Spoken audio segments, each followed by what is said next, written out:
Hi, today I want to talk about propaganda, the techniques that are used by the propagandists, the effects of propaganda, and the power that propaganda has. The goal of the propagandist is to control the minds of the masses of people. Until recently, until the modern age, people had to be persuaded in small crowds by public speeches, uh, things like monumental palaces, churches, statues, and theater were used in ancient Egypt and Sumeria, China, India, Greece, and Rome. In the Western Hemisphere, magic totems, Easter Islands, giant heads, Mayan pyramids, Mississippian mounds, and mythic stories that travel through time. But it's modern technology that brought the new powers to controlling the masses. And for any message or any ideology to qualify as being distributed through propaganda, propaganda needs three elements. All three of these elements need to be present. The first is simplification. Take a complex issue and boil it down to its simplest form, to a black and white issue. Condense it into slogans and a simple explanation. And then once you've found that simple form, repeat it. That's what Fritz Hippler, the head of the Nazi film industry, said, is once you've found the simple form, repeat it, every day, repeat it. And then the third characteristic is propaganda has to have somebody to blame. It has to have a scapegoat. You have to show yourself as heaven sent and your enemy as the devil, Hitler once said. You must have someone or something to blame. So three elements of propaganda are simplification, repetition, and having a scapegoat or someone to blame. Propaganda is not new in the world. Modern propaganda really began with the development of the printing press in 1540. Nobody really used the printing press as a propaganda tool until Martin Luther. What happened is in 1517, Luther nailed his 95 theses to the door of the church at Wittenberg. It was on All Hallows Eve, our Halloween, and this was his protest against some of the practices of the Catholic Church of the day. The most irritating one to Luther was the selling of indulgences. This was a way to get St. Peter's Cathedral built. You could buy a relative's way out of purgatory, shorten their time, that kind of thing. Anyway, Luther had no intentions of starting a Reformation or anything. He was a Catholic priest. He was a president of the university at Wittenberg. And when he nailed his 95 theses, it wasn't so much as a protest as it was just what you did. You nailed your thesis to the door so that the other scholars and the students in the university could read it, and then you could discuss it. But what happened is a local printer got a hold of it, printed copies, and started distributing them all over the place. And it's those pamphlets that really began the Protestant Reformation, got Luther in the Taverns, where he got called up before before Pope George and the Emperor, and told he needed to recant, and that began the Protestant Reformation. And the Catholic Church, the word propaganda from the Catholic Church's response to the Protestants, it's often imperfectly called the Counter-Reformation, but it started with the Council of Trent, in 1545 to 1563. It transformed Catholic doctrine and practices, but the word comes from the Cario missionary work in 1622, the Sacred Congregation of the Propagation of the Faith, or the Sacred Congregation de Propaganda Fide. And that's where the word propaganda comes from. It comes from this society that was formed to address abuses of natives in the New World, and we've had the word ever since. Our first in the United States, our first experience with real propaganda probably started with the Rhetoric of the Revolution. I used to teach or had a lecture when I taught history that was titled "The Rhetoric of Revolution." The American Revolution would have began in churches and in taverns. Without beer, it probably would have never happened. But people got together and started talking, and the rhetoric that they used was the rhetoric the Whigs had used to get power from the king. It really began all the way back with the Magna Carta in 1215, when the English nobles forced King John to sign the Magna Carta. I mean, King John was doing something that was just terrible. He was actually taxing those nobles 20%. Can you imagine 20% of their income? And they were so incensed at that horrid abuse of their property rights that they forced King John to sign the Magna Carta, the first document or social contract, and that began this rhetoric, this language of freedom and liberty, and it grew in England for hundreds of years. And with the French philosophes, and to men like John Locke and Adam Smith. Adam Smith published his Wealth of Nations in 1776, one of the first treatises written on free trade and free enterprise. But it was Thomas Paine who was the great orator and who wrote these pamphlets that people passed around that really started the American Revolution. And of course they used these posters. So pamphlets and posters were the first kinds of methods of promoting some sort of revolution or some sort of movement. The Abolitionist Movement used posters and newspapers. The most famous, The Liberator, was William Lloyd Garrison's paper. He was a staunch and determined abolitionist, and Frederick Douglass published his autobiography at the time, and so newspapers, books like Douglass's autobiography, and books like Uncle Tom's Cabin. But they spread the abolitionist movement, and of course Garrison's and Frederick Douglass's speeches. They greatly influenced both sides of the issue.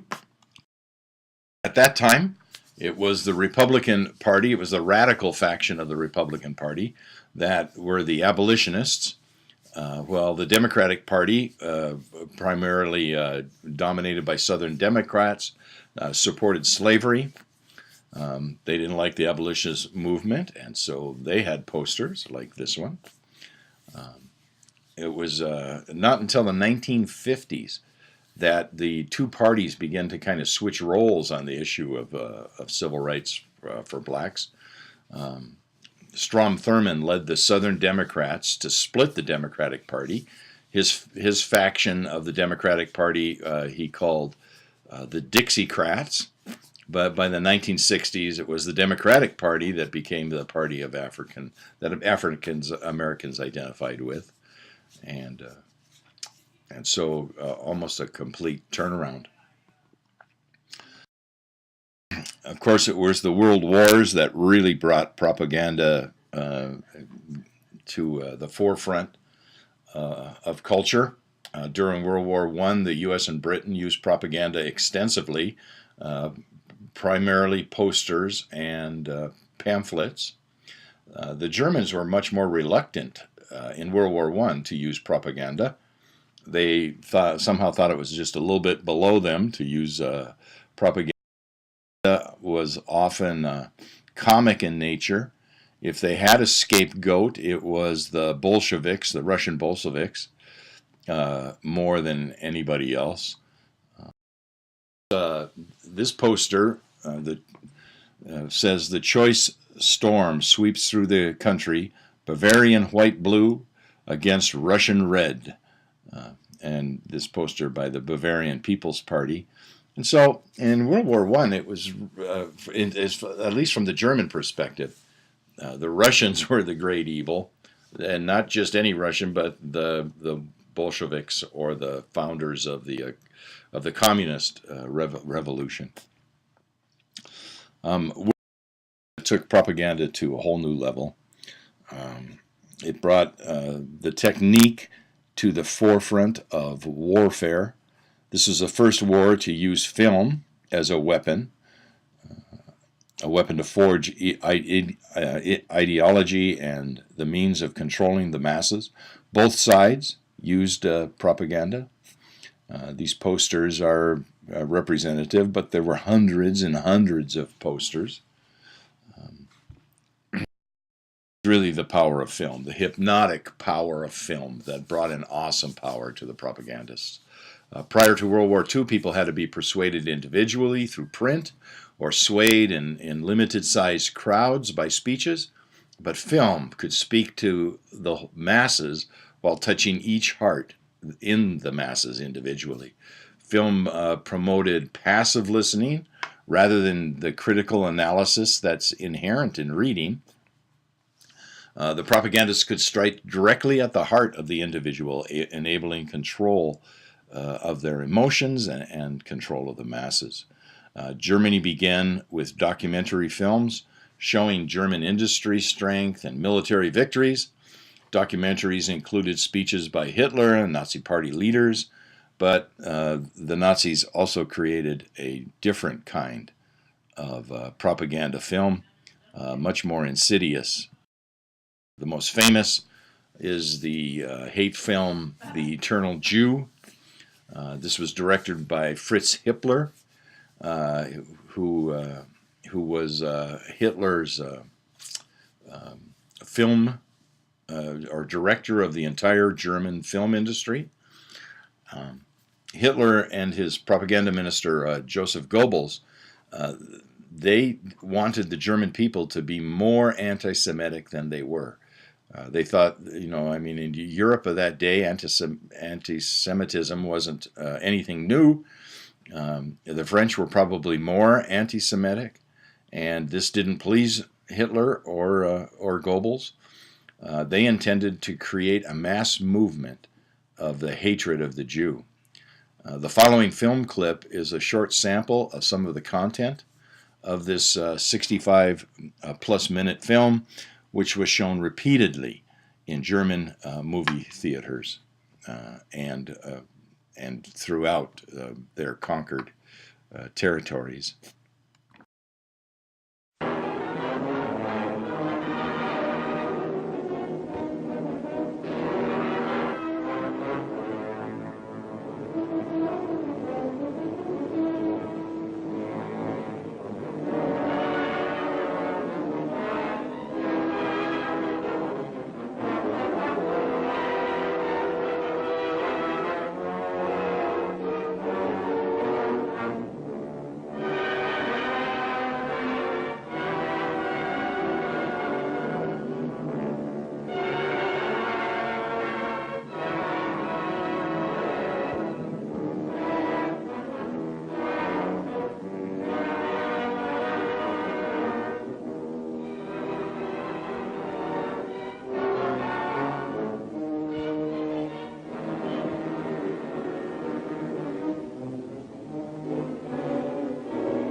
The campaign in Poland gave us the opportunity to really get to know the Jewish people.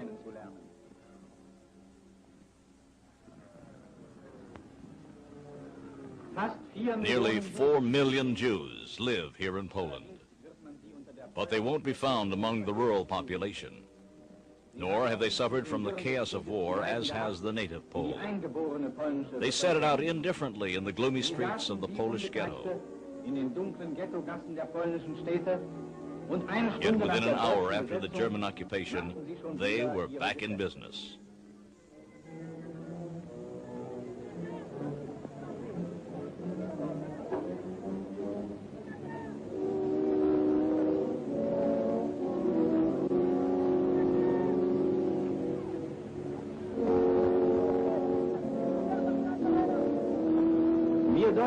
We Germans had a look at the Polish ghetto 25 years ago. This time our eyes are sharpened by our experience in the last few decades. Unlike in 1914, we no longer see just the most grotesque and comical of these questionable ghetto figures. This time we recognize that there's a plague here, a plague that threatens the health of the Aryan peoples. Richard Wagner once said, "The Jew is the demon behind the corruption of mankind." And these pictures prove it.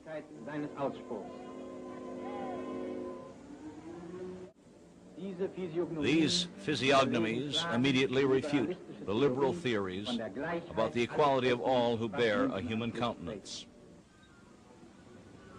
The Jews alter their outward appearance when they leave their Polish haunts for the rich world.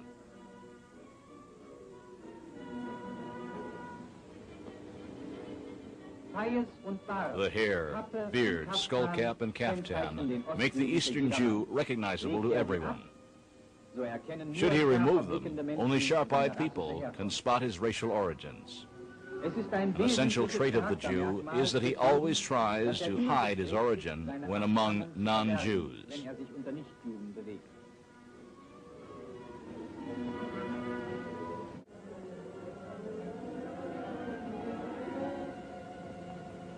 Wherever rats turn up, they carry destruction to the land by destroying mankind's goods and nourishment and spreading diseases and plagues, such as cholera, dysentery, leprosy, and typhoid fever.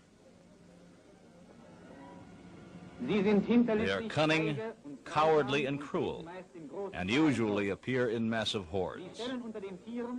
They represent the elements of sneakiness and subterranean destruction among animals, just as the Jews do among mankind.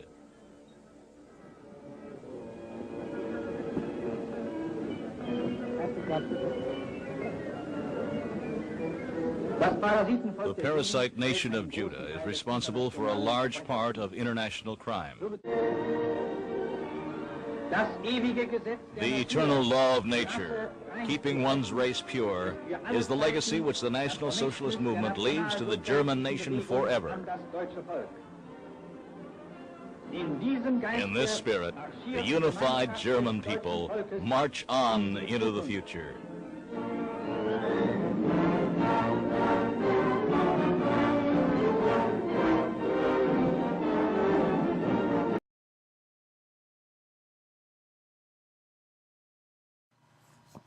Responded to Axis powers propaganda, this war of ideas, effectively and quite creatively. General George Marshall called on the famous Hollywood director Frank Capra, whose movies like Mr. Smith Goes to Washington, Meet John Doe, It Happened One Night, were films mixed with comedy and a heartwarming message of an ordinary American taking on the system and winning. His name was to become part of the film jargon itself. This type of film is called Capra-esque. Capra used the enemy's propaganda films as the material to create a series of 7 films called Why We Fight. The film's purposes were to justify going to war and to encourage people to join the military and participate in the war effort. Capra turned the enemy's films against them in a war of symbols and ideas. The following clip is from the first of the 7 films, Prelude to War. Notice it's called an informational film, not a propaganda film. It calls for and it also, toward the end, calls for the utter defeat of the enemy. This would later haunt President Harry Truman when no possibility of a negotiated peace was possible with Japan. The Japanese culture could not save face with a complete surrender by its emperor, and the American people would not accept anything less than complete and utter surrender. An invasion of the island of Japan would cause untold Allied casualties, so the decision to drop the atomic bomb was made. Here are some clips from Capra's first film. Be sure to read all the credits and the text as you watch it.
And events leading up to our entry into the war.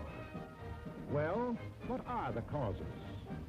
Why are we Americans on the march? Is it because of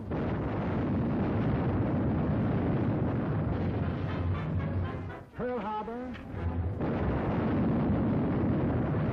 Is that why we are fighting?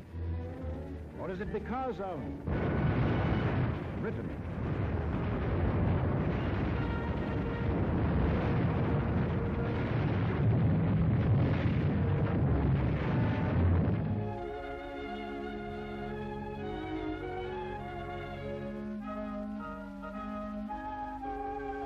These 2 worlds of which Mr. Wallace spoke, the free and the slave. Let's take the free world first, our world. How did it become free? Only through a long and unceasing struggle inspired by men of vision. Moses, Muhammad, Confucius,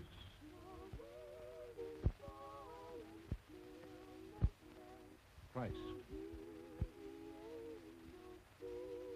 All believe that in the sight of God, all men were created equal. And from that there developed a spirit among men and nations, which is best expressed in our own Declaration of Freedom. We hold these truths to be self-evident, that all men are created equal. It is the cornerstone upon which our nation was built, and the ideal of all the great liberators. Washington, Jefferson, Garibaldi, Lafayette, Kosciuszko, Bolivar, Lincoln. Lighthouses lighting up a dark and foggy world. The government of the people by the people, for the people, shall not perish from the earth. But what of this other world? Here, men insisted that progress lay in killing freedom. Here, they were putting out the lighthouses, one by one. Here, the march of history was reversing itself. In Italy, it began when an ambitious rabble-rouser set his followers marching on Rome.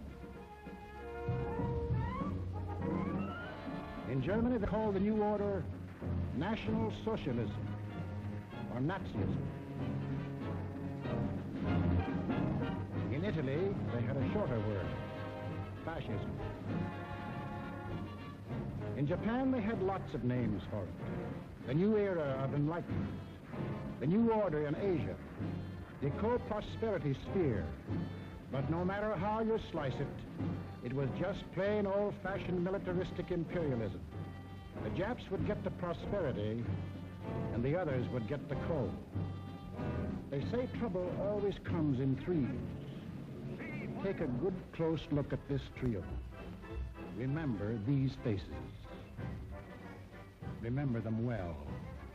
If you ever meet them, don't hesitate.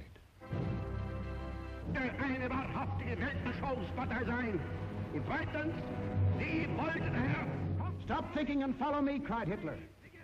I will make you masters of the world. And the people answered, Heil! Heil!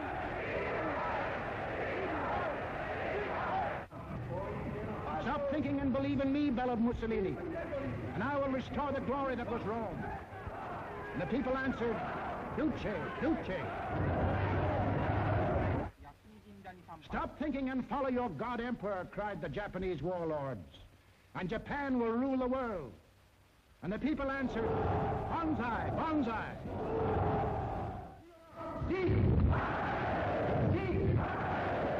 Applauding on cue the words of the leaders. Each system did away with free speech and free assembly. Each system did away with a free press and substituted a press controlled by the party. Through their ministries of propaganda, each took complete control of the theater, the movies, the radio.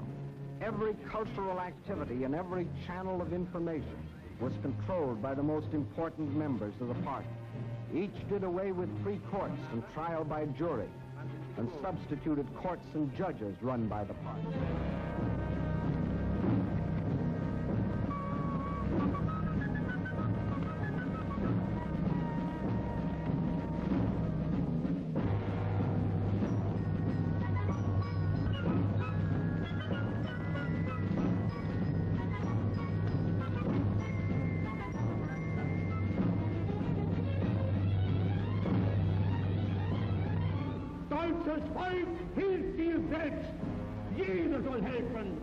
Their leaders told them that they were Superman, Herrenvolk, the Nazis called it, the master race, destined to rule all other peoples on earth. Take a good look at these humorless men. These were to be the rulers of the ruling race. Leben, auch Ihr bürgerliches Dasein ist gesichert in diesem nationalsozialistischen Staat. Obey us blindly, and you will attain your rightful place in the world. All other people will be your slaves. That's what they promised them. That Americans, Chinese, Russian, South Americans, all free peoples would work for them and make them rich. And how they ate it up.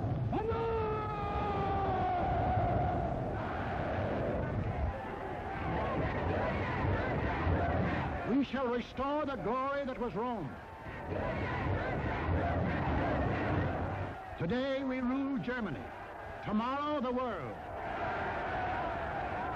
The Pacific is ours. For this is what we are fighting. Freedom's oldest enemy. The passion of the few to rule the many. This isn't just a war. This is the free people's life and death struggle against those who would put them back into slavery. The free peoples of America and Britain, of Russia and China, of Canada, Australia, and all the 30 United Nations that have sworn that man shall still remain free. That is the cause in which we fight. We lose it, and we lose everything. our homes, the jobs we want to go back to, the books we read, the very food we eat, the hopes we have for our kids, the kids themselves. They won't be ours anymore. That's what's at stake. It's us or them. The chips are down. Two worlds stand against each other. One must die, one must live. 170 years of freedom decrees our answer.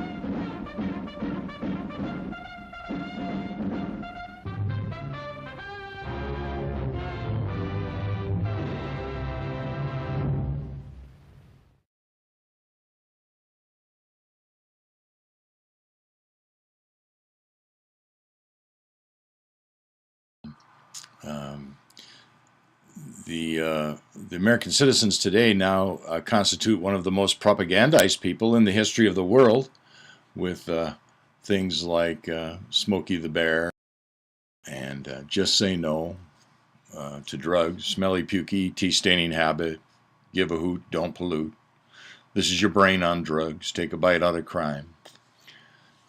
The movies Bambi and Fern Gully are classic propaganda films. Bambi takes forest management, simplifies it. I don't know how many times I've seen Bambi. At least 30, I think, or more. The scapegoat is fire and hunters. And we're still reeling from Smokey the Bear and Bambi. We took fire out of the forest for over 100 years, and now our forests are full of fuel. And when they do start on fire, we can't stop them. Overpopulations of white-tailed deer in eastern states are almost a plague. Propaganda is not a disinterested search for truth. In 1965, Jacques Ellul published this book, Propaganda, the Formation of Men's Attitudes. And a half century of increasing propaganda later, it's still a definitive work on the subject. No one's written a better analysis of the effects on the human mind of propaganda. And to end this lecture, I'd like to read you Ellul's final paragraph, his ultimate conclusion, after analyzing almost every aspect of propaganda, how it works and how it works on the mind. Last paragraph, even though there's pages and pages of appendices in the book after this, but this is Ellul's concluding paragraph, his final conclusion.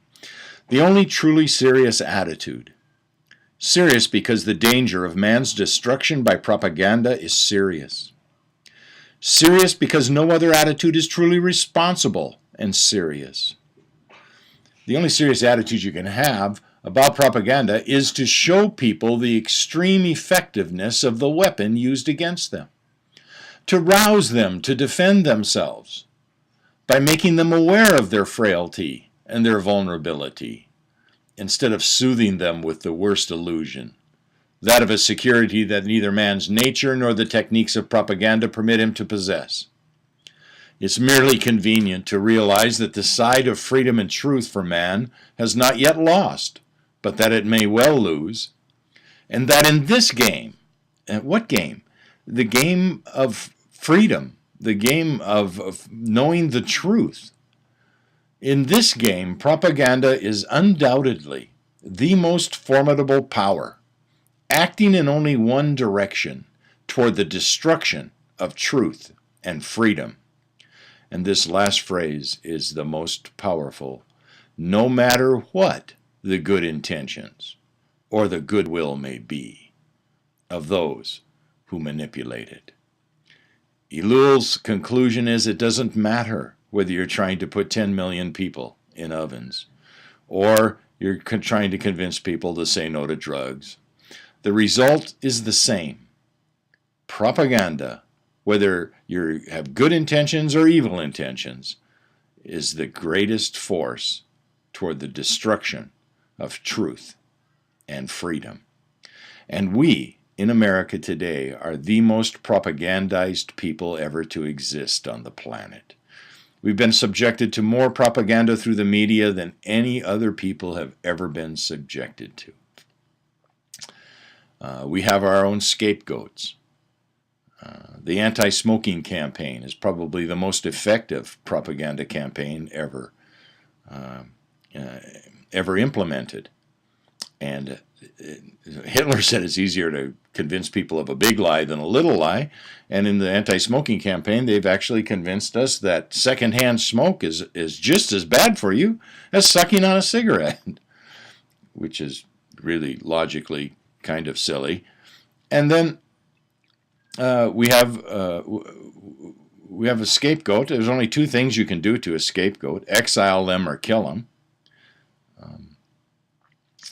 Under Jewish law, the high priest would lay his hands on two goats and confess the sins of the people over the goats. That's where this word scapegoat comes from. And one of the goats would be sent off into the wilderness and the other one sacrificed. Hitler, he blamed the Jews and he exiled them to Eastern Poland concentration camps and then killed them. Smokers, what are they to blame for? They're to blame for bad air. And so we exiled them first to smoking sections on campus, and then a couple of years ago we exiled them off campus. And it's a little hypocritical when you think about it, because how many of us drive to school in an internal combustion engine, dumping more crap in the air than a smoker could in smoking all day? But they haven't exiled us. Propaganda is a powerful force that acts toward the destruction of truth and freedom. And I think freedom is the most important gift, right, that is the one thing that God protects above everything else. Thank you. Go to the discussion forum and let me know what you think.